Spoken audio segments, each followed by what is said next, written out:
10 સુધીમાં આગળ વાત કરીએ પરીક્ષામાં મશીનરીનો દુરુપયોગ અટકાવવાનો મોટો નિર્ણય લેવામાં આવ્યો। ગુજરાત જાહેર સેવા આયોગ ઉમેદવારો પાસે સંમતિપત્રક ભરાવવામાં આવશે। જીપીએસસીની આગામી તમામ પરીક્ષામાં સંમતિપત્રક ભરવું ફરજિયાત। સંમતિપત્રક ભરનાર ઉમેદવારને જ કોલ લેટર મળશે। જીપીએસસીના ચેરમેન હસમુખ પટેલે જાહેરાત કરી। જીપીએસસી દ્વારા પરીક્ષા ન આપનાર ઉમેદવાર માટે દંડની રકમ રખાઈ નથી।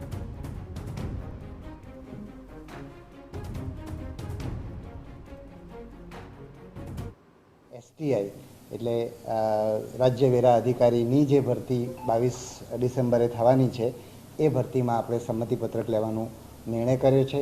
આજે વેબસાઇટ પર મૂકવામાં આવ્યું છે અને અત્યારે ઉમેદવારો સંમતિપત્રક ભરી રહ્યા છે।